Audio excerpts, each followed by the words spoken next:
Ladies and gentlemen, welcome back to Uncensored CMO. Now, this is episode 200 of the podcast. I can't quite believe it. If I take myself back to 5.5 years ago when we started the pod, I genuinely had no idea that I would be sat here 200 episodes later, but I'm really grateful I did. Now, one of my favorite guests and a returning guest is the amazing Tom Goodwin. I'm a huge fan of Tom's because he comes with such a different perspective on our industry. He's always fresh, always relevant, and always sees the world in a slightly different way that makes me think. So I was delighted when Tom agreed to be guest number 200. We had an amazing conversation, and here it is. This is a very good time to talk about what's going on in marketing, Isn't it? Yes, there's a lot going on. Well, let's start with advertising. Yes. How do you view the state of advertising today? I don't want to be dramatic here, but I think everyone's completely lost. Like, unbelievably lost. I think every single person in the entire industry is either lost or they kind of think they're not lost because they've got metrics or a target in mind, and they're probably wrong. We're at this really weird point in time, I think, where we probably have the best tools that we could ever have in this industry. We've got the best data. We've got the best technology. We have more understanding than ever before. And then we're also at a time where brands are unbelievably important. There are popular people who go around saying otherwise. I think they're catastrophically wrong. Brands help us with abundance. They help us make decisions. They help us they make us feel better about the decisions that we make. They're reassuring. We're in an era of absolute abundance, and we're also completely overwhelmed. And brands are actually entering more and more facets of our life, whether it's condo buildings that are branded, whether it's dental offices, veterinary surgeries. So we're at this really amazing sort of opportunity where these things are all coming together. But actually, the lived experience of being a consumer is bizarre these days. I mean, it's like everyone in advertising completely sort of gave up. You watch TV and you see, I think they're called CTV ads, sort of connected TV ads, and half the inventory hasn't been sold. Many of the ads sort of presume they know a lot about you and are ultra sort of targeted, and they end up being completely wrong. I get car dealership ads in Spanish for car dealers 750 miles away selling cars that I'm not remotely interested in. I think it's the only industry that's got worse over the last 20 years. And you wonder what the fuck is going on, to be perfectly honest. And what do you think is going on? Because, you said it at the top there, like that we've never had more data and evidence for how marketing works. We've never had more technology at our disposal. There's plenty of great creative agencies out there, people willing to help. So what is it we're missing as an industry that stops us moving forward? I mean, I kind of want to know as well, because we don't acknowledge quite how terrible everything that we're making is that people actually see. You will talk to a lot of CMOs and you'll talk to a lot of agency people who make beautiful ads. And it'll be the Super Bowl and we'll make fantastic ads. And it'll be the Oscars and you'll see wonderful ads. And it'll be Cannes and we see things that are crafted. The majority of time, those are ads that I've never seen in the wild. The majority of time, the ads that I actually see are in Instagram, they're on Facebook, they're scattered around the internet, and they're absolutely dire. And I kind of think something's happened that we're not talking about enough, which is there are essentially two tribes of advertising. And I don't like these words, but there are essentially sort of brand types of advertising, and there's performance. Increasingly, the average advertiser has gone from a company like HSBC or McDonald's or Samsung or Apple, to a direct-to-consumer brand that sells sort of, llama socks or something. So the average advertisers have become a lot smaller. Contemporary advertisers have become obsessed with sort of measurability and short-termism. And I think the entire industry has sort of shifted, not on brand, but on performance. And the tools of performance are targeting. The tools of performance are attribution. The kind of hack book to performance marketing is obsessed with short-termism. Money's moving closer and closer to the point of purchase, not because it's more successful, but because it's easier to demonstrate success. And therefore, I think a lot of really good marketers are faced with this dilemma that you can do wonderful things that look great, that seduce everyone, that make you feel proud, that create a generation of people that know about your product. or you can put money closer and closer to the point of funnel, micro target to death, retarget to death, and come up with a spreadsheet that shows a return on ad spend of 60.2. And I think a lot of CMOs are choosing that playbook because it's more defendable. So I think we're completely obsessed with measuring things which are preposterous and wrong. I think the entire industry has fallen into a trap of vast amounts of fraud. And hopefully we'll talk about that a bit more later on. But insane amounts of fraud, money wasted all over the place, sort of fakery all over the place, and a mass loss of competence. And everyone's kind of okay with it because it looks pretty good on the spreadsheet.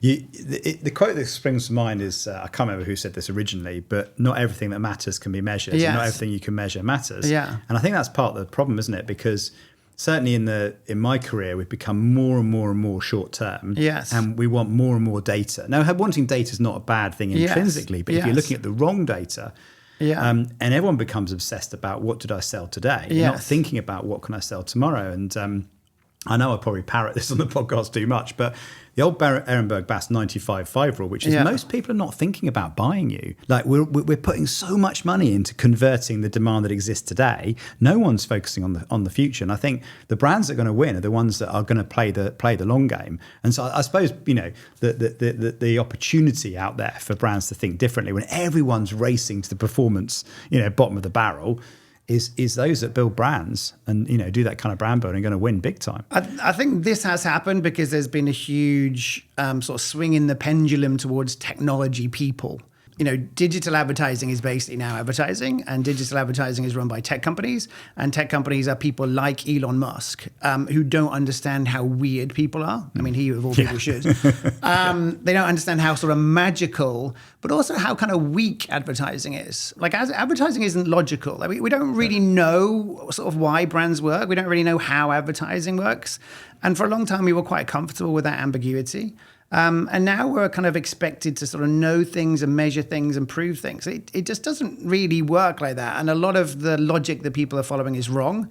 I saw Elon Musk the other day talk about the sort of role of advertising is to find people who want your product and to sort of reach them. That's not true at all. The role of a BMW advert is not to find me when I want a BMW and claim credit. The role is for me to wake up as a 7-year-old one day and stick a picture of a BMW on the wall. We have expressions like half the money I spend on advertising is wasted. I don't know which half. Now I think that 95% of our money on advertising is wasted and people don't want to know about it because it seems to work in the spreadsheet.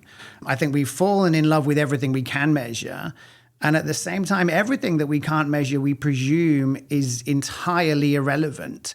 And that's really weird because, again, if you're launching a sort of shampoo subscription service, and I'm open to sponsorship, you kind of want to track everything because you've got no money. You need to spend your money incredibly efficiently. Most clients that we work with are McDonald's, it's Burger King, it's Apple, it's Samsung. It's a car. I've been doing a lot of work recently with Stellantis. They track everything that people do online and they obsess with how long you spend on the website, where you click, did you phone, closing the loop. And they forget that actually sort of 99.999% of the marketing that goes on with a car is something that you'll never be able to know. It's all of the actions that happen that you don't have a data trail for. And it's one thing to only focus on what you can, but it's unbelievably fucking stupid to just completely discount the stuff that isn't immediate and isn't with a sort of data trail. And what's tending to happen is we're getting so obsessed with taking credit for stuff that we're actually completely forgetting that our job is to create the success even if we don't know how. Yeah. And particularly over the measurement window as well, because I saw, Les Binet did this study, even with Meta, right, which must be the most performance, channel that exists. Even in the research he did with them, 60% of the benefit of a campaign happened outside of the window people were measuring it. So even in the most performance circumstance, you're still missing most of the benefit just because you're not measuring the right kind of window or not. I mean, the most wonderful thing about advertising and marketing, and there are many, is that we're all people and therefore we all instinctively understand it. And there are two things that I'd love people to do. One is, you probably are already blocking ads. Just don't block them. Just have a day of looking at ads and have a day where you pay a bit more attention to what you're watching on TV. and actually have a think, are these products that look like someone cared? Like, is this ad that's being served to me? Like, what's going on there? Why am I getting ads in Cantonese for fire extinguishers? Why am I getting ads for, bras for sort of oversized women served to me? I mean, maybe I'm waking up in the middle of the night and doing strange things. I don't know. But the whole industry is entirely wrong. It is spectacularly wrong in everything it's doing. And then the other thing I want people to do is look around their house or look at their sort of receipts online or look at their phone and have a bit of a think. Why have you got an HSBC bank account? Why is it that you're flying with Virgin Atlantic? Look in your grocery cupboard. Why have you got pedigreed charm? Why have you got Heinz beans? And have a think about all of those things and why you bought that stuff. And you will realize that the stuff that could have happened through digital media could have been amazing. We have unbelievable data, unbelievable powers to persuade. We can tell these miraculous, sort of wonderful, seductive, crafted stories. And now we've got AI, like everyone can kind of do this. And instead, I can't think of a single brand that's been built in the last 10 years. Big brands are losing market share in many categories because they don't know how to advertise in the current era. And I'd love sort of every CMO to take a bit of a step back and to have the confidence to accept that our playbook at the moment is wrong. Like a lot of what worked in the 1950s, 60s, and 70s still works. The amount of change that there is in what we should do is remarkably small. It's very important, but it's remarkably small. We do need to make the logo bigger. We do need taglines. We do need jingles. We need to stop fucking changing the logo every time we get bored of seeing it in the canteen. We kind of know what we're doing, and everyone's completely lost their minds, and they're sort of chasing the metaverse ads, and they're chasing the press release with AI, and they're doing something, with the new DMP that no one even understands, but it seems to set money on fire. Let's go back to the basics, and let's be really confident in our sort of conviction and our instinct. Yeah, I mean, picking up on a point you said about being the customer, like I think we should just ask ourselves the question: what would a normal person do? Yes. Because somehow we go into marketing and we forget how most people what they think of advertising and what they think of your products. It's amazing. I remember once I had customer service reporting into me. I think every flipping marketer should have customer service reporting into you, because when you're on the phone with an upset customer that can't work your thing, or the cap doesn't go on the bottle properly, or it exploded in the fridge, boy, do you pay attention to it and realize how people actually we talk a lot about customer centricity and how businesses need to be customer centric, or they need to have conversations with customers. Marketing is the only function in a company that faces the customer. And therefore, it's pretty much, you can go all Kotler on this, it's pretty much the only role in a company that really matters. I think marketers should be taken a lot more seriously. I think they need to do a better job. I think they need to be a bit more informed, a bit more serious and proper. But they should be pretty much the most important person in any company. They should be in charge of the product roadmap. They should be making air fryers, the second that Rory Sutherland starts talking about them. They should be listening to all of their customers. We should start seeing customer service as being a part of the marketing function and an investment rather than a cost center. I don't know, I'm sort of talking quite passionately today because I think we've got amazing jobs and I think we have amazing tools and I think we're really good at what we do naturally. But somehow we just need to figure it out and do things better and make better ads and do customer service in a better way. Yeah. It's never been cheaper. It's never been easier. It's never been more accessible. So what's stopping us? Yeah. I was doing a talk in Germany yesterday, in fact, and one of the points I was making to them is, I think I was borrowing a Ritzen quote, which is, your number one job is to represent the customer where decisions get made. Yes. I love that quote because it's like, and also, how empowering is it? Yes. A, you might know the answer, but B, who can tell you you're wrong? If you go into a board meeting and go, this is what our customer is telling us, it gives you enormous kind of credibility, doesn't it? Rather than just going, oh, I made this up 5 minutes ago. The entire company is there because of the customer. You could go all sort of Amazon and say that there should be a seat at the table that's empty to represent a customer. I'd love there to be customers in Cannes. I'd love there to be customers in ad tech events and just to ask them, is this true? How do you feel about it? I mean, do you think I'm sort of wrong with much of what I'm saying? Like my understanding of where we are, would you agree with that? I think you're spot on. I think we've got we've sucked up too much of the performance drug, Yeah. which is dangerous, because what happens is the more we focus on performance, the more we focus on short term, we don't get the long term gains. And what happens then is, budget gets cut because you're not growing, and if you're not growing, then you're in a kind of a shrinking budget line, which isn't helpful.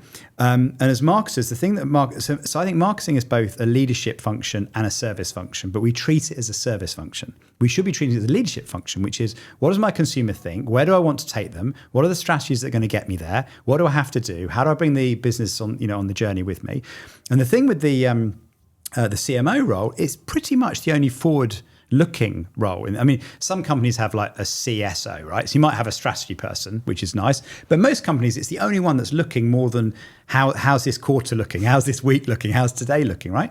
And your job is to look ahead, look at the horizon. What are the big, consumer trends? What's happening on innovation? How's my brand equity? How are we going to grow, and beat our targets in 5 years or 10 years? Not just in the next 5 days. And that I think is what marketers don't lean into enough. And I think if they can lean into that rather than optimizing bottom of funnel, which you don't get thanked for that, because, at the end of the day, that's yesterday's results and you'll be up against that tomorrow, I feel like they've got stuck in the weeds as part of this as well. Again, working for a car company was quite interesting, because I would quite often say to people in the room, have you tried to buy one of our cars recently? Because everything about the process is awful. 79% of people shop for cars based on a monthly payment, and yet you can almost never see the monthly payment. Every dealer website will have a chatbot, despite the fact that the chatbot will annoy each and every single one of you. So by putting on our human being head and taking a step back, you can kind of see everything really clearly, and you can see the stuff that's really important, and you can see what matters for the future. And I would sort of present these findings to people, and I could tell they found them really enlightening, but also their head was sort of full of the urgent priorities. And the urgent priorities would be, to do with a data list that they needed to cleanse, or their urgent priorities would be down to an A/B test to test a Pantone reference on the website. And, the reason why I can be quite lucid and clear, and if it doesn't sound too arrogant, quite often entirely right about the future, is just because I can take a bit of a step back about it, and I can sort of focus on the things that are important. And I don't understand why marketers are not able, or they don't feel free to do that.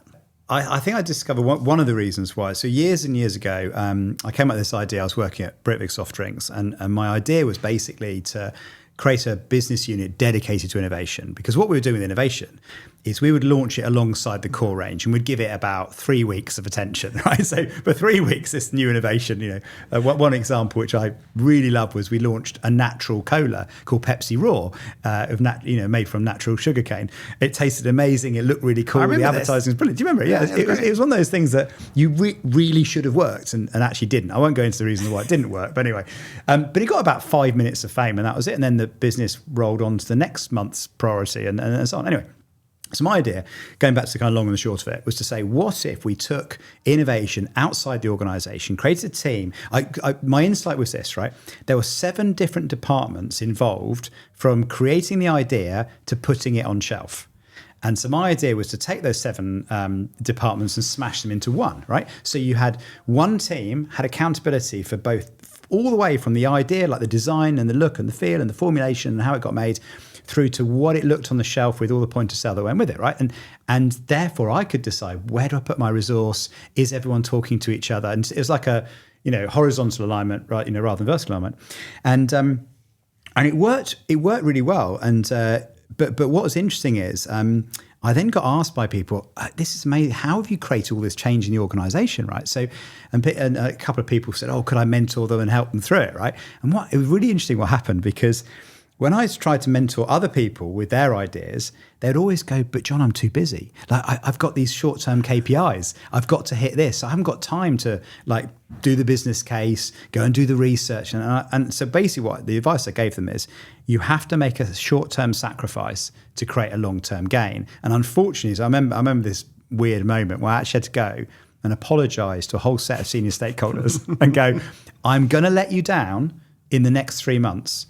you will thank me later. Now, I got told afterwards I almost got fired for doing that. Right. But I think the thing in most corporate cultures is you have to create the vision for what needs to happen, bring the evidence, but you need to then get senior stakeholders involved so that you almost get permission not to do the short-term job to win your freedom to do the long-term thing.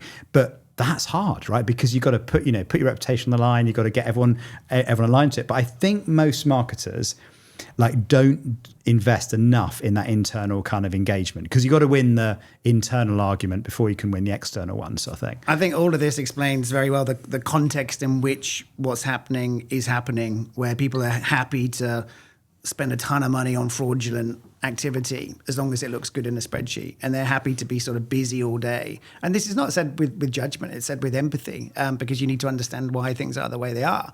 But everyone's sort of busy doing the things which are essentially sort of distractions, just because the reputational risk from saying no, or I'm going to do something else instead, or actually it doesn't matter, it's too great. But I do sort of wonder, how can we create a culture where it's not seen to be risky to stand up for decisions that you believe to be true?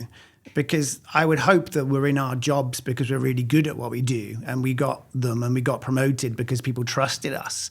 So at some point, I would hope that people are given the freedom to just say, this is a good idea, trust the decisions that I'm making here. So. Well, also, the old definition of madness, isn't it? If you keep on doing the same things and expect a different result, and actually the risky thing is not to do what we're talking about. Yeah. Actually, the safer thing is to do what we're talking about and accept the known risks of doing that, rather than continue repeating the same pattern. You mentioned fraud there, and without getting all Bob Hoffman, which is always the danger. I'm happy to get Bob Hoffman.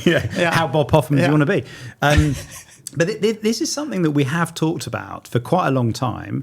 A lot of people have tried turning off, search and all those different things, and not seen any difference. Why are we not talking about this kind of stuff? It feels significant. We're spending a lot of money, and we're not really digging into whether that money is being well used. I mean, again, I kind of want to get your opinion on this as well. My sense is that it's kind of fine for everyone. I mean, we are in a culture which I call the kind of arithmetocracy, where work is measured on a spreadsheet. And as long as the numbers seem okay, people don't really want to know. To some extent, it's not really anyone's problem that money's wasted. Like, power comes from having a budget. I think fraud is a sort of bucket that includes everything on a spectrum. There's everything from just not really doing your job that well and kind of, spending a little bit too much money on search terms, which are pretty ineffective. Like buying your own name, for example. If you look at ROI, buying your own name on Google seems to be the best advertising you could ever do. So there's sort of poorly done jobs. And then in the sort of middle, you've got kind of working with tech vendors that are kind of, helping you learn how to play golf, or, giving money to the sort of car dealer's nephew to do the social media. And then sort of over here, we've got sort of, funding terrorism and, child pornography or something probably, or, the Illuminati. And I think most of it's sort of towards the middle. Like, most of it is sort of benign incompetence. Most of it is laziness. Most of it is people being sold on stuff by people with data. I'll work with clients, and there'll be a lot of data that shows that chatbots are a good idea. Because the companies that make the chatbots can conduct surveys that show they're a good idea. And you can show that to any human on the planet and say, in this particular instance, this is not helpful. So I think it covers a sort of whole range. And I'm staggered that it's not something that's focused on more. I actually think the amount of money that's wasted in digital advertising, it would be closer to 75 or 80%. And nobody seems to care. I mean, Google PMax, I don't know if I'm allowed to be sort of specific on this, but everything within Google PMax is essentially saying, upload all these assets, put these sort of criteria into a black box, and just trust us. We're going to take money from your account, and we're going to optimize everything against these metrics. And all that's happening is the technology is doing an amazing job of finding complete suckers who click on every ad, which may end up being a robot, or they're just extremely bored people with big thumbs. And that you'll smash the clickability metrics, or it'll do an amazing job of finding its way into purchases that were already going to happen. It's incredibly sort of sneaky and sinister technology. But again, no one seems to sort of really care about this stuff at all. It's sort of seen as being a sort of minor inconvenience. And I can't help but take a step back and think none of this needs to be that difficult. I mean, if you are in the business of, I don't know, selling a beautiful Samsung TV, how much data do you really need? To what extent do you need to upload a customer data list and do a lookalike audience sort of search? To what extent do you need to sort of track where people are going? If you're trying to sell like golf equipment, I don't know, maybe put an ad on a site which is about golf courses. Like I'm completely nuts, obviously, to think it's that simple. Maybe everyone in Miami needs to know about the new route opening up from Miami to Rome. Maybe we're adding this complexity because no one's had the confidence to call out quite how inefficient and unnecessary it is. There's promises everywhere. The promise of personalized advertising. I was very keen on personalized advertising 10 years ago. I did a lot of work on it. It turned out that you could spend about 10% more on media. You could spend about 10% more on technology, and the results you get would be about 5% better. And you can go around talking about the 5% uplift, or you could acknowledge the fact that you've spent 20% extra money to get 5% uplift. We've also ignored things like click-through rates. I mean, actually, there's not a single study that's ever been done that shows that for most brands and most campaigns, click-through rates correlate with any meaningful outcome. No human being in their right mind is going to click on most forms of advertising. And yet the entire industrial complex of advertising is maniacally obsessed on click-through rates. And again, no one cares about that disconnect. Again, it's very different if you're doing like direct to consumer. It's very different if you're selling like game downloads. But 99% of the money that we spend is actually, laundry detergents and fabric softener and airlines and bank accounts and things like that. It's true. If you think about the role of advertising is to change people's perception of you and their awareness of you. Yes. The click-through rate in that sense doesn't matter. Unless they're in market to buy and they actually want to order the car and, add a sunroof. I think by the way, I agree with you. I think part of the problem here is we haven't got the right data, the right way to measure this, which is a problem. The closest I've seen, which I'm quite excited by, is Karen Nelson-Field Amplified is doing she came up with this concept of served versus seen, which is really good. So she's tracking how many people have actually seen your ad, how long they actually spend, and she's got some amazing technology that does this. And she can therefore show you, based on all the different channels you're advertising on, what the difference is between, what was served to the customer's potential consumer and how many actually saw.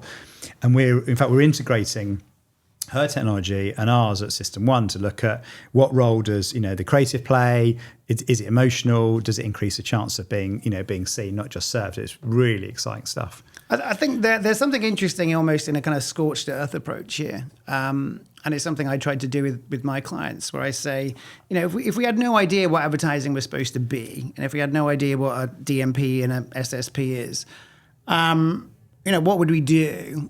And I think the first thing we do, let's say we're advertising a car, we'd make sure that the car looks really nice. We'd make sure we photograph in a really beautiful way. And then we'd figure out, what about that car is quite compelling. And then we'd sort of figure out what else do people need to know. And then we'd turn that into a beautiful thing. Maybe it's a video, maybe it's a skyscraper ad, but it'd be really, really nice. And then we'd think, where does this need to go? And then we'd be like, well, kind of everywhere.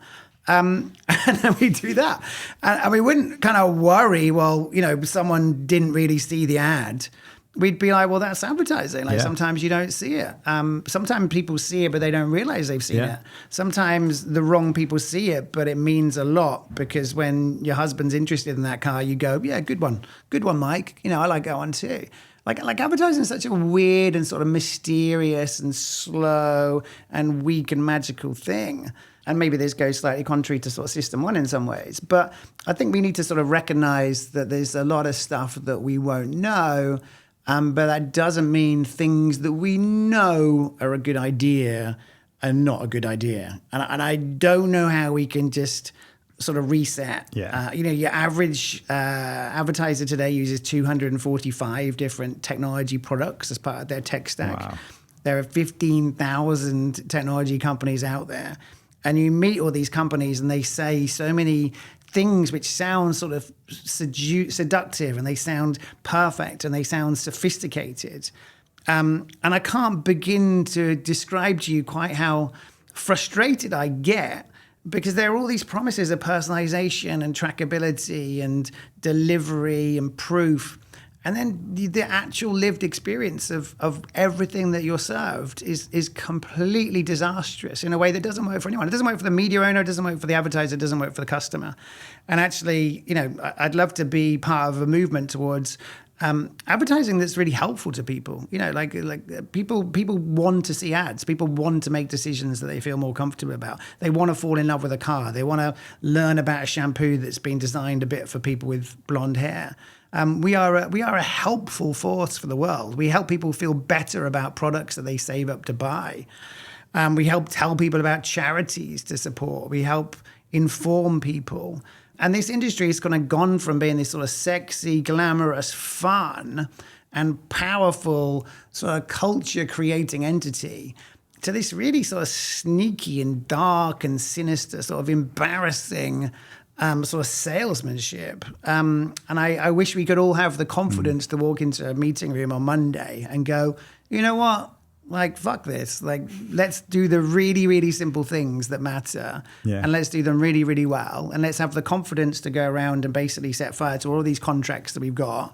And I'm going to go down in flames as being the person that actually made really good ads that, allowed my customers' kids to buy the product in 25 years' time. So I was chatting to someone yesterday at this conference, asking my advice on what they should in their B2B marketing. And I said, honestly, I've brought it down to be incredibly useful and generous with what you know, or be very funny and entertaining. I said, I think they're your options. I think if you just do one of those two things, you're probably not far wrong. We're terrified to accept that actually fundamentally our job is not that different to what it used to be. And I'm sorry if I'm annoying lots of people here, but it's not that hard. I mean, like, can you imagine how hard it is to be a doctor? Can you imagine going to like a conference and talking about your latest research towards, stem cells? Like, can you imagine the questions you'd get? Our industry is completely idiotic. Like if we were doctors, we'd sort of go into a room and there'd just be like a really loud guy talking about phrenology or the healing power of the crystal. And then someone else would sort of come on later on and talk about, belief and purpose and how, as long as we believe that medicine will work, it's definitely going to work. And everyone in our world would sort of be like, oh, that was great. They were really funny. Or look at the data there. People are saying complete nonsense and no one's calling it out.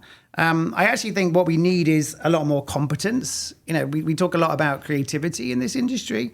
I love creativity. I love design. I think it might be more simple than that. I think just make ads that look beautiful. If you make like a beautiful sofa, just take a picture of it where it looks beautiful and say, like, look how amazing our sofas are. I don't think we need this sort of story. I don't think we need this amazing sort of narrative arc. Maybe we need a dog. Always a dog. But I think we're terrified of the fact that our jobs might be quite simple. Yeah. And maybe that's why we insist on coming into work and sort of obfuscating everything and believing that, because there's a new iPhone out, that everything we knew about advertising before is different. We haven't talked about AI, but, AI will in some ways be amazing, in some ways will be somewhat threatening. But, I hope that we can use it as a sort of lever to do competence at scale. Well, maybe to round off, because there's one thing that consistently I get asked about and I consistently worry about at the same time is that we're not valuing creativity enough. I mean, if you look at any like award-winning case study and you see the role creativity has, if I look at the things that have worked for me personally in my career, it's been the big creative leaps that I've made and spotting opportunities and working out how to make them happen. And with so much technology and production capability now at our disposal, it feels like, if anything, creativity should be at a greater premium, not a less of a premium. And yet when I talk to, great creative agencies, design agencies, they're not feeling particularly valued right now. They're certainly not kind of, with AI, they're feeling probably more threat than they are opportunity. I think in short, it's a massive consequence of this massive pendulum shift towards the arithmetocracy where you just can't value it. And like we said before, because you can't value it, somehow we've convinced ourselves it's not important. I did a LinkedIn post years ago, which I thought was brilliant, but no one else did. If you look at the numbers behind Grand Central Terminus and Penn Station in New York, they're very similar. They actually take up like a similar amount of area. They have a similar number of trains leaving every day. They have a similar number of platforms. They have a similar number of people using it.